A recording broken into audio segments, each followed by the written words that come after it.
Why are you ignoring me? I've decided not to engage with strangers. I understand.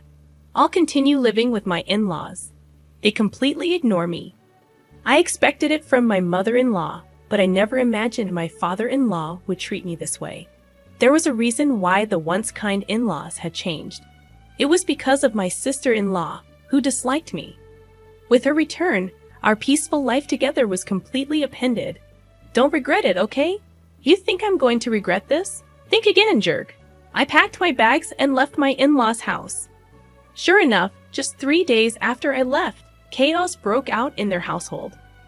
I met my husband at my workplace. He was in sales and frequently visited my office. I was his main contact. As we spent more time in meetings and discussions, I grew fond of him. He was a caring and kind man, tall and not necessarily handsome in the conventional sense, but he exuded a charismatic vibe. He was popular, but for some reason, he said he liked me, and we began dating. When we talked, he mentioned growing up in a typical family with parents and a sister. I lost my parents in an accident when I was young and grew up in an orphanage. It was a complex issue for me, but when we started dating, I quickly shared my background with him. He responded, "That must have been tough, but don't worry, I'll always be there for you." Soon after, he proposed. From the beginning, my husband intended our relationship to head towards marriage and quickly introduced me to his parents. During the introduction, I told them about growing up in the orphanage. They listened attentively and reassured me that it wouldn't matter in our marriage. It made me very happy. Besides, they told me that being raised in an orphanage had nothing to do with being their daughter-in-law, which truly made me happy. Only my sister-in-law, being very attached to her brother, seemed taken aback, asking, "You grew up in an orphanage?" My husband had to reprimand her. In retrospect, she probably disliked me from our first meeting. I didn't give it much thought at that time, thinking we had just met. Before our marriage, my husband and I discussed moving in with his parents. We seriously considered it, but in the end, I decided not to quit my job. It turns out my husband was set to be transferred soon. I thought about quitting my job to move with him, but my career was going well, and I had just been given direct reports. We discussed it and decided he would move on his own after getting married. I wanted to savor that newly feeling for a bit. I even casually thought about visiting my husband during the long weekends for a little vacation feel. The idea of moving in with the in-laws so soon after marriage was a bit daunting, but my husband probably felt more at ease living with his parents. Plus, to put his ever-worried mother at ease, he probably wanted us to live together. Having lost my parents at a young age, I had always yearned for a family, so living with them wasn't an entirely unappealing idea. Plus, my in-laws had always treated me kindly, and I had grown fond of them. Balancing work and my duties as a daughter-in-law was challenging, but having a family made me happy and fulfilled. One day, my father-in-law approached me with an unexpected request. This would mark the beginning of the unraveling of our seemingly happy cohabitation. It was a time when my overly anxious mother-in-law, who tended to act domineering towards my father-in-law, was out shopping. I was about to start cleaning on my day off when my father-in-law asked to speak with me. "What's the matter?" "Well, I don't want my wife to know, but I'm taking a leave from work." A leave. He explained that he had been having problems with his boss and co-workers, and his health had deteriorated to the point where he had no choice but to take a leave. My mother-in-law is a good person, but she's always anxious and a bit neurotic, living with them. I began to notice her neurotic tendencies and how my father-in-law tiptoed around her to avoid upsetting her. He had always been on the slimmer side, but now that I think about it, he did seem to have lost some weight recently. It would be nice if my mother-in-law was the type to genuinely worry about my father-in-law's weight loss. However, when he had previously taken a sick day due to a cold, she remarked, "A cold. All of your colleagues are at executive levels by now. It's because you're always taking days off claiming bad health or colds. That's why you don't get promoted." Rather than showing concern, she was the kind to give him a hard kick in the pants. He probably tried his best to push through, no matter how poor his health was. However, his condition worsened, and he secretly took multiple sick days to visit the hospital. He was both mentally and physically at his limit. With his frequent early departures, tardiness, and absences, there was talk of him possibly taking a temporary leave from work. But my father-in-law didn't want to upset my mother-in-law under any circumstances. If he were to suggest taking a leave of absence, it's obvious that she would explode in anger. Besides, my father-in-law's salary wasn't that great, and he depended on his overtime pay, so taking a leave would mean he'd be making significantly less. If he told my husband, he'd probably end up telling my mother-in-law. So he approached me, asking if I could help with the living expenses. If I suggest taking a leave, she might even divorce me, he said. Hearing those words from him felt like a punch to the gut. I deeply appreciated my in-laws, who had warmly welcomed me without discriminating against my background of being raised in an institution. Determined to be supportive, I made up my mind to help him out during this tough time. Understood. I'll transfer money into your account every month. Please use it for living expenses. I'm truly sorry. I'll do my best to recover quickly and return to work. Thank you so much, he said. After that, my father-in-law pretended to go to work as usual, while I transferred money into his bank account, which he used for living expenses. My mother-in-law, being rather carefree, didn't meticulously check her bank statements or maintain a household ledger, so she never noticed my transfers. Pretending to go to work, he would visit a mental clinic or take walks in the serene mountains. Gradually, his complexion seemed to improve. I thought he might be returning to work soon, but then an unexpected event occurred. After a marital spat, my sister-in-law returned to her parental home. There's nothing like being home. I thought I'd go crazy if I had to stay with that idiot husband of mine. I'll be staying here for a while. Please prepare meals for me too. I was well aware from our first meeting that my sister-in-law didn't like me. During our family's first meeting, my husband was really upset because she was visibly displeased. During the wedding, she maintained a sour expression throughout and even told me point blank, "My brother looks so good, but you? It would have been better if he married someone prettier." She openly looked down on me, raised in an institution, saying it was embarrassing that I didn't have parents to present at the wedding. However, she got married earlier than us and had already moved out, so I thought our interactions would be limited. That's why I thought living with them would be okay. If she had been living at home, I wouldn't have even considered moving in, knowing the daily jibes I would receive. Still, I thought this visit was just temporary due to her marital problems and expected her to leave within a few days. Despite her stern behavior towards my father-in-law, my mother-in-law was never harsh towards me. Even if my sister-in-law had made snide comments, I believed my mother-in-law would have defended me. But I was wrong. One day when I returned from work, something seemed off about my mother-in-law's behavior. Is something wrong? She seemed distant, not engaging in her usual conversation. When I asked, she responded, "Did you know you've been bad-mouthing me behind my back?" "What? I've never said anything bad about you. You've always been kind to me, and I'm truly grateful. Why would I badmouth you? You've been playing the good daughter-in-law card all this time, but you've been bad-mouthing me on the side. Fine, whatever." Saying this, she left the room. In the hallway, my sister-in-law was smirking. "Looks like you've fallen out of favor. Did your true colors show? Being raised in an institution, your background really does show, huh? It's better not to badmouth people, you know." "I haven't said anything bad about her." "Oh, the neighbors seem to have heard it. After I returned home after such a long time, they told me that you've been constantly criticizing her." "What? Who are these neighbors?" "Look, it's been a while since I got married and moved out, so I've kind of forgotten the names of the neighbors. I've never said any of those things. Stop making things up." "Oh my, how rude, Mom. She's calling me a liar and bullying me." Saying this, she entered my mother-in-law's room. After that, my sister-in-law's malicious behavior escalated. She claimed I told her to sleep in the corridor and take the last bath because she's just a lodger. She complained to my mother-in-law about every little thing. Every time, I had to explain that I hadn't said or done any such thing.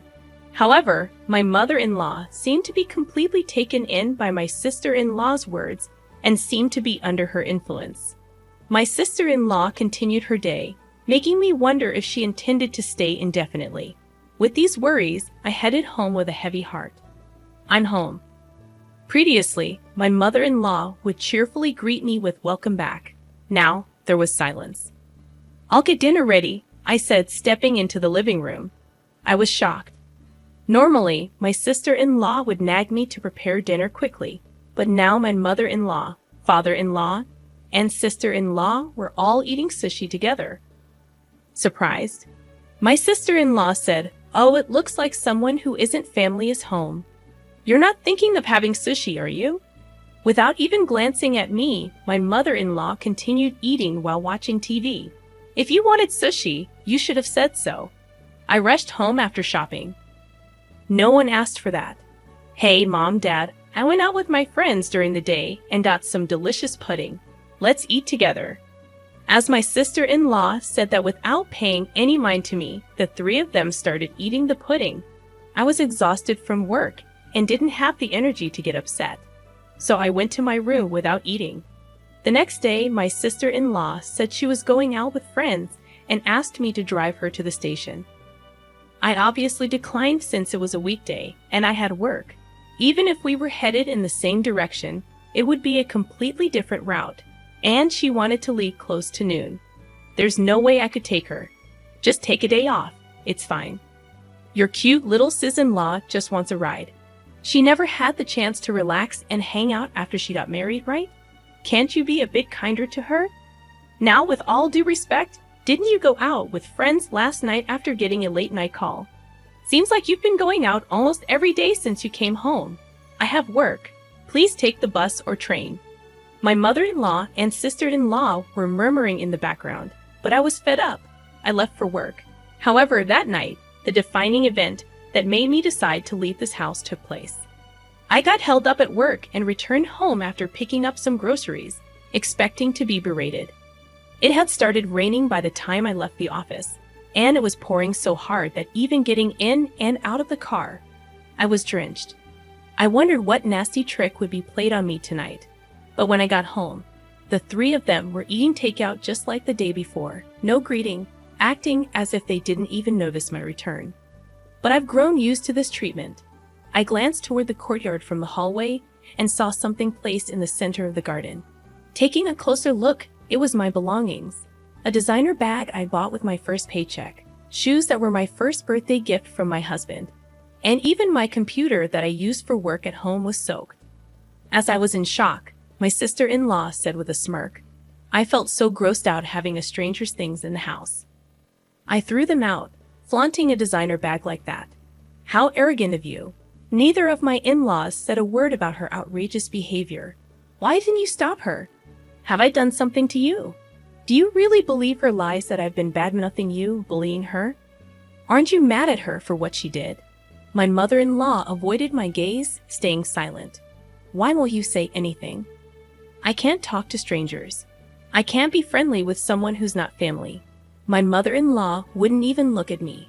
My sister-in-law grinned, waiting for my rebuttal. "Wait, where's my father-in-law? I'm the one supporting him during his time off. I'm the one helping out with the finances in this house. Sure, I did it out of gratitude, but shouldn't he defend me now? Surely, he'd be on my side." Hoping for support, I looked at him, but he walked past me without a word and went into his room. That was the breaking point for me. "I see, I've had enough." "Oh, aren't you mad? I'm sorry. To be honest, I never liked you from the beginning, you know? Being raised in an institution and all. Just don't regret this, like I would, loser." I packed my things and prepared to leave immediately. Seeing me in this state, only my father-in-law seemed flustered since he was the one depending on me financially. Still, he didn't try to stop me or defend me. I was completely done with his apathy. My husband's work assignment was quite far away, but I wanted to leave this house as soon as possible. I quickly got in my car and drove to him. I never once confided in my husband about all this. I doubt my mother-in-law told him about my sister-in-law coming back home. If he had known, he would have contacted me, knowing I don't get along with her. But my husband never mentioned anything about my sister-in-law in his calls or messages. I never felt anything off about my husband's behavior, but perhaps he's being manipulated by her, fed lies about various things. Even now, as I head to him, he might treat me with the same cold attitude as them. My heart was exhausted, feeling so suspicious even towards my husband, whom I trust most. If he's of the same mind and attitude as them, maybe divorce is the only option. That's how deeply distressed I felt. When I arrived at his out-of-state apartment, he hadn't returned yet, perhaps busy since it was the end of the month. As I waited, my husband energetically entered the apartment, maybe having noticed the lights. "What if you were coming? You should have told me. I would have come home earlier." "What a surprise, no, just seeing your face." He immediately greeted me with a radiant smile.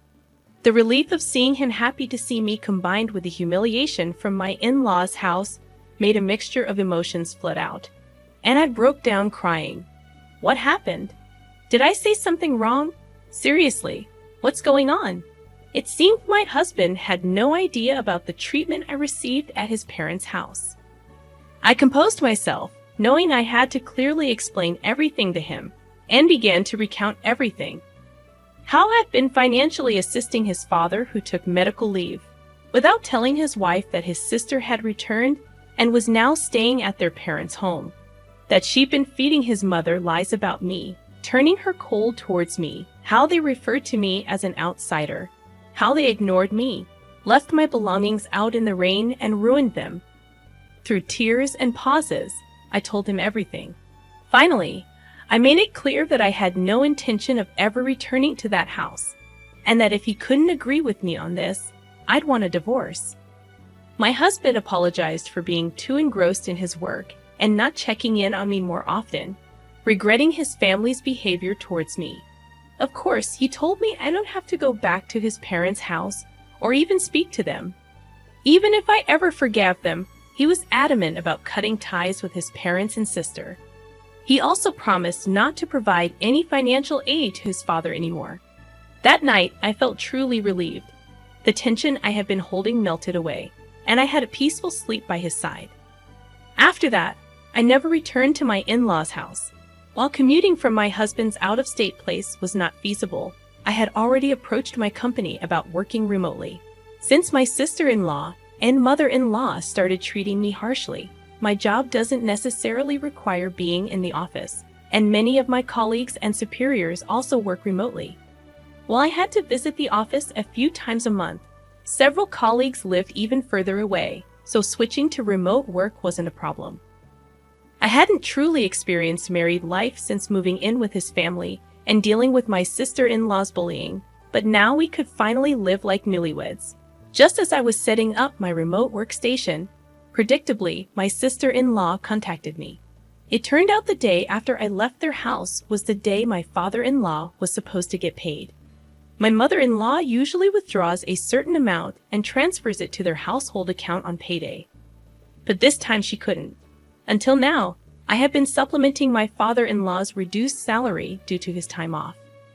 Upon checking their balance, my mother-in-law confronted him, and he confessed that I had been helping them financially.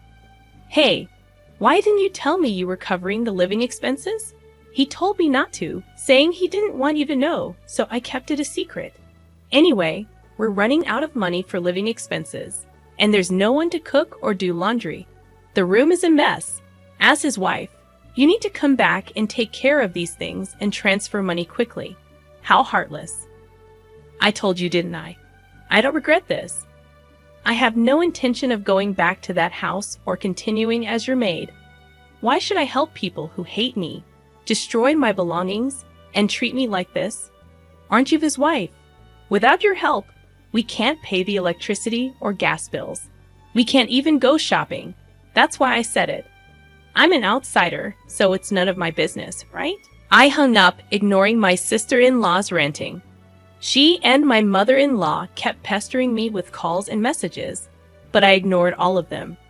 Even after my husband returned from work, the persistent calls from them continued. When my husband answered, he told them firmly, "I'll never forgive you for how you treated her, and I'm never sending her back to you. I'm not coming back either. I don't consider you my family anymore. Stay away from my wife, or you'll regret it." Given that my sister-in-law adored her brother, and my mother-in-law heavily relied on him, they were probably in shock. A few days later, I received a call from my father-in-law. He said living with my mother-in-law and sister-in-law was becoming unbearable, and he begged me to continue the financial assistance. I'm still grateful for them accepting me, who grew up in an orphanage when they married. But they didn't support me in my time of need, despite all the financial help I provided. I don't owe them anything. Why should I help those who joined others in ignoring me? I'll never assist you again. And with that, I ended the call. Later on, my relentless mother-in-law and sister-in-law audaciously showed up at my workplace. Since I was already working remotely and had a bad feeling about them, I'd informed my company about the situation. The security was alerted immediately. Apparently, they caused a scene, demanding that the company force me to send money back home. Upon hearing this, my husband said, "Report them to the police." Colleagues at my company were supportive, saying, "I can't believe you lived with those people. Focus on your remote work with your husband." As for my in-laws, my father-in-law's health deteriorated under the pressure from my mother-in-law and sister-in-law, and he'd eventually resigned. My sister-in-law tried to return to her husband's family, but he refused to take her back. The small town quickly caught wind of her drama at my workplace. Given the embarrassment, there was an uproar at her in-laws' place. The original reason for the fight between my sister-in-law and her husband was her affair. This incident added to their issues, leading to an immediate decision to divorce. Without a home, my in-laws and sister-in-law moved to a cheap apartment, managing to get by on part-time jobs. As for my husband and me, we're finally living peaceful days, feeling mentally and physically fulfilled. Recently, we found out we're expecting a child and are overjoyed. We're looking forward to the day we meet our baby, cherishing our time together.